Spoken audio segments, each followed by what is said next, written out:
Thank you. So to start us off, what inspired you to get involved in civic activism and global justice? How old are you? I'm 14. Okay, well, I was 14. Oh, that's great to hear.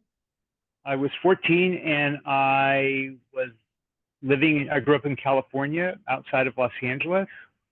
And I grew up during the war in Vietnam. And Oh, so I was motivated, like a lot of young people were, to be opposed to the war. And that got me involved in the campaign of a fellow who ran for president as an anti-war candidate. He lost, but that's when I realized that you could use political activism to make a difference. And I was 14 and I never looked back. So that's great to hear. be careful what you decide to do with your life when you're 14. Yeah. So, about the Bolivian Water Wars, how did the protests in Cochabamba evolve over time, and what were the key turning points between February and April 2000? Wow, you've really done your research. How did it evolve over time? Well, it sprang from two things that were connected. The most direct was that this new water company took over the public water company in Cochabamba and raised people's rates.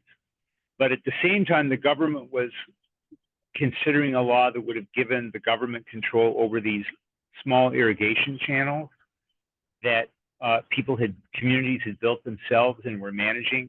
When I say an irrigation channel, I mean, we're talking about something about 3 feet wide that went all over the rural area where we used to live.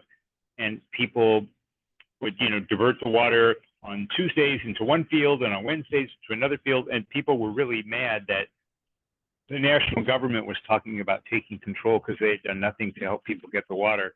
So those two things together were important because they bridged the divide between urban people and rural people.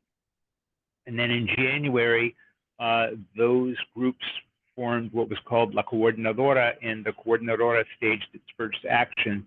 Well, the first action was people stopped paying their water bills en masse. And the second action was that people blockaded the roads and had a general strike in the city.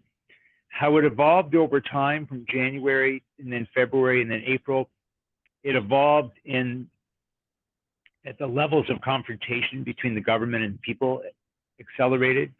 There was no particular big outbreak of violence in January. February, a little more so, but April was completely different. April was a real battle in which, a 17-year-old boy, not much older than you, was killed, and a lot of other people wounded. And the other thing that changed in that time was the demand. Originally, the demand was to roll back the water prices, and by April, the demand was that the company had to leave. Yes. Looking back, how do you think the Cochabamba Water War influenced our understanding on the relationship between rights and responsibilities of the government, corporations, and the citizens? Well, I would say that in terms of the government, it was really the beginning of the end for what had been the way politics were done in Bolivia for a very long time, which is that these three political parties, who were all very corrupt and had very similar policies, would just rotate the government every 5 years and use it to steal. And the water revolt began a popular rebellion, which eventually led to the election of the first indigenous president of the country. At the World Bank, which had coerced the water privatization to begin with, I think it really made them rethink their position on water privatization, which they had really believed in as sort of doctrine.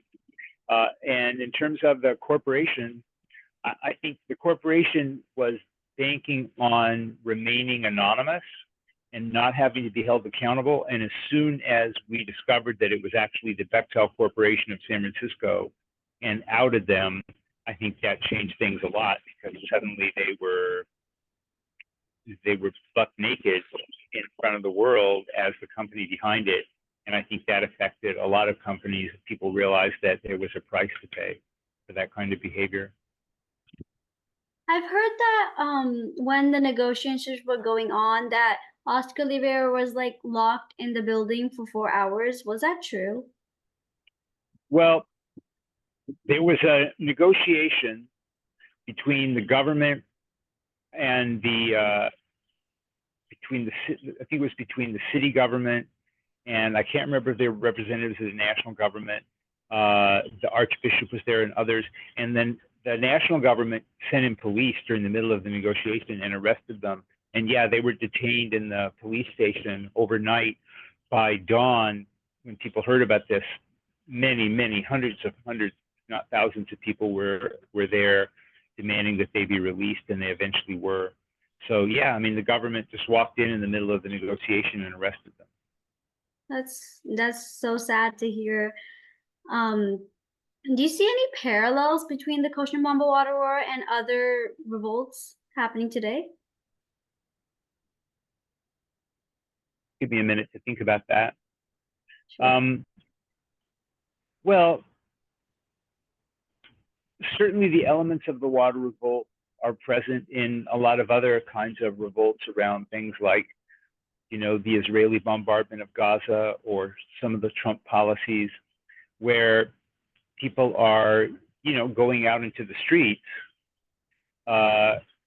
to demand that the government take action. So, the Cochabamba Water Revolt, I guess I would say this, an organizer friend of mine, for an immigrant organizer in California, told me a long time ago, he said, like David used a sling against Goliath? All he had. Bolivians, they didn't have a lot of resources. What they had was their ability to blockade roads and go in the streets. They used what they had. And I think that's true with a lot of activism today, is you have to figure out, well, what do you have that you can use? And pick that sling up and use it. Yes. What exactly was the role of the coordinating company, like the coordinator, during the negotiations? La coordinadora. Yes. La coordinadora, it's funny because it's a word that means the coordinator, meaning a specific person, but la coordinadora was a group of people. Its role was to be the face of the protests with whom the government could have conversations and negotiate. Its role was to embody the alliance between union people, farmers, irrigators, university professors, and the other diverse elements. So they were able to fully represent the different elements of the movement, which is important. And they were also able to give the protests direction. At one point when the government declared martial law and was in the process of arresting the leaders of the coordinadora to send them away, they called on the people of the city to protest and blockade the roads again. So it was also to give some leadership and guidance to the political protest. That's great. That's a great answer. What was your role during all of the protests? I had an accidental role. I ended up doing two things. One is I was the only foreign writer who was there reporting on the story to a global audience. So a big part of what I was able to do is in real time make it a global story. And the thing to remember is that the internet was new, if you can believe that. We had email, we had dial-up, we didn't have a good internet connection. There was no such thing as Facebook or Instagram or YouTube or TikTok or none of those tools were anywhere close to being around. But we were able to use the tools we had, mainly sending out email blasts to alert the world that this was happening. The second thing that I did is the research to connect the dots and prove that it was the Bechtel Corporation, and to be able to write news stories so that the Bechtel Corporation was named and that their anonymity was peeled away. Those were the two most important things I did. And then later, when Bechtel sued Bolivia in the World Bank Trade Court for $50 million, I played a key role in developing the strategy behind our actions to stop the case. Yeah, I've seen a bunch of your interviews and talks on YouTube. You have done really great work, and I appreciate that. Oh gosh, thanks.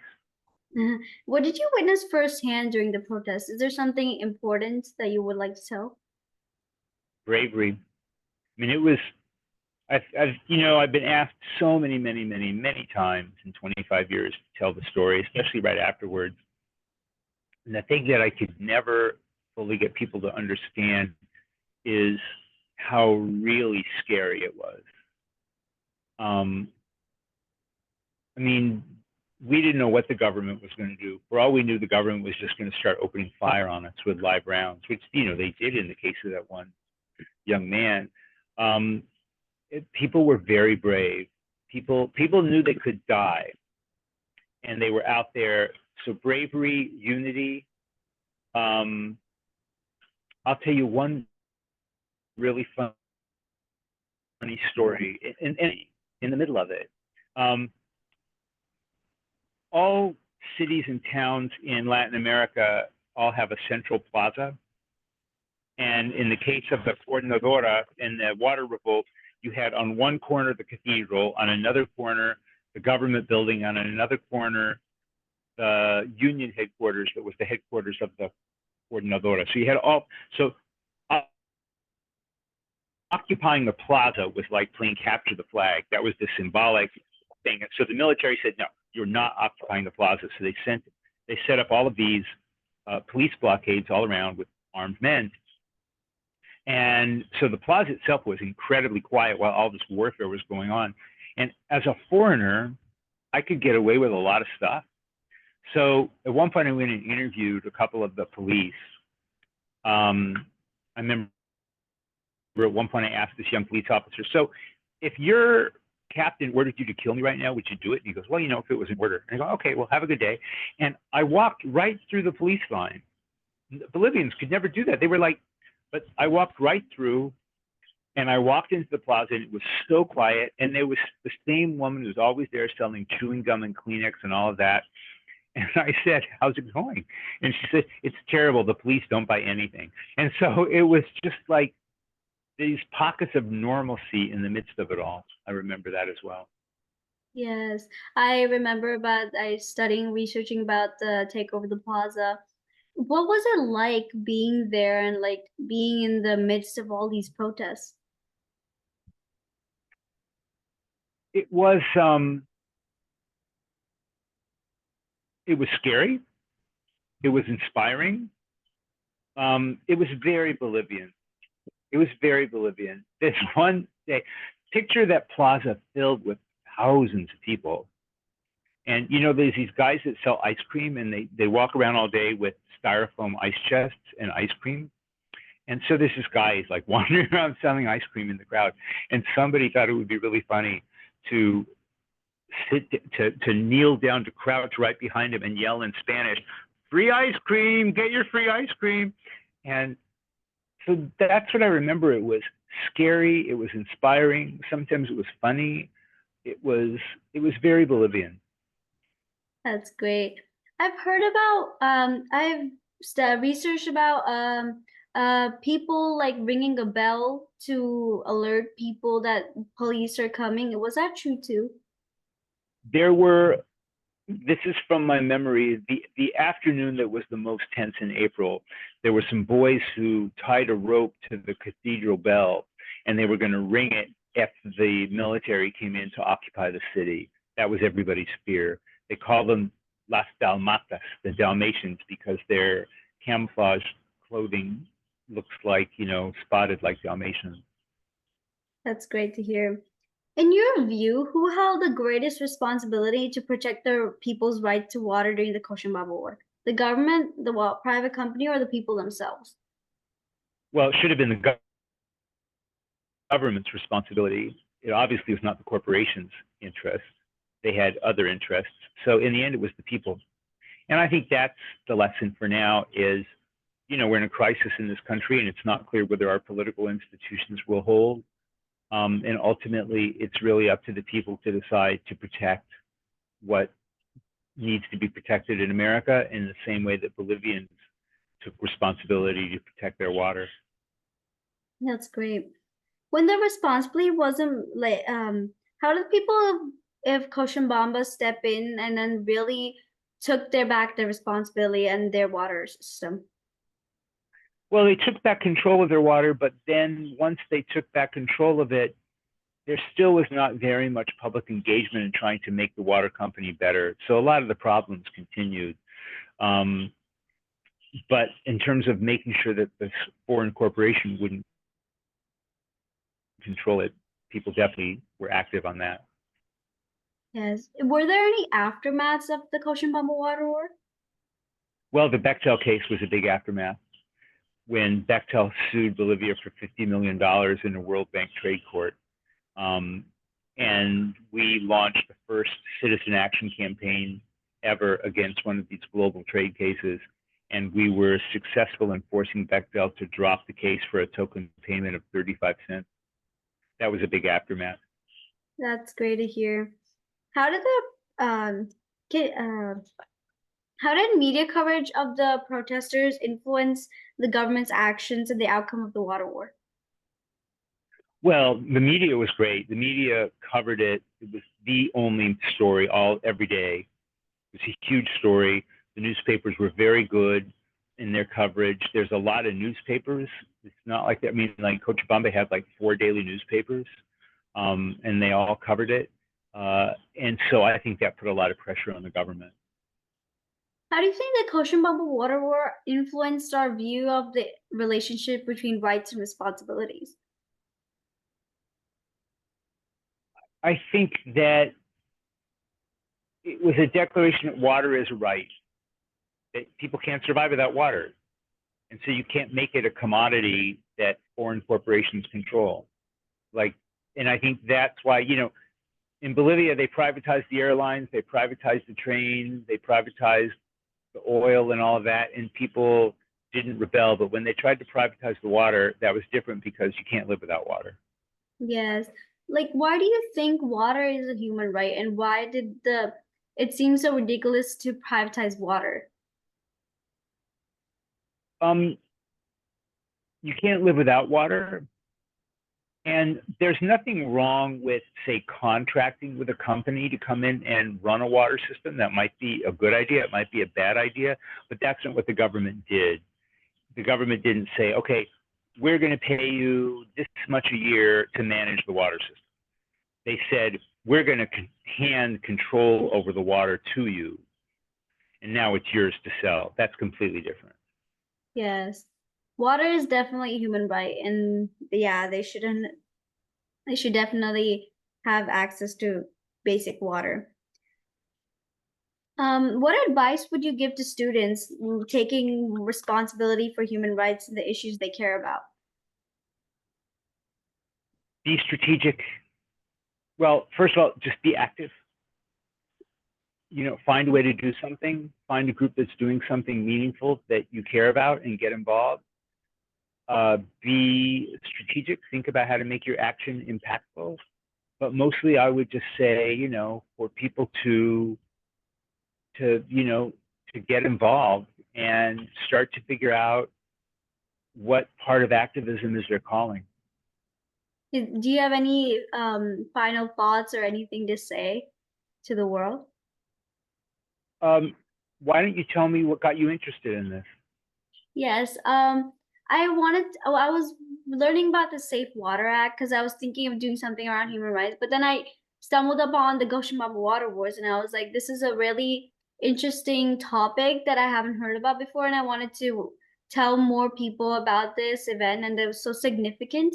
So I used this opportunity of NHD to influence people about it.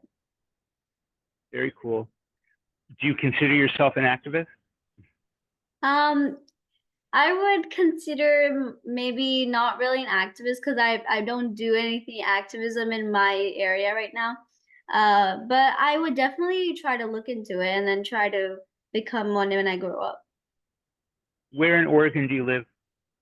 I live in Beaverton. It's like right next to the Nike headquarters.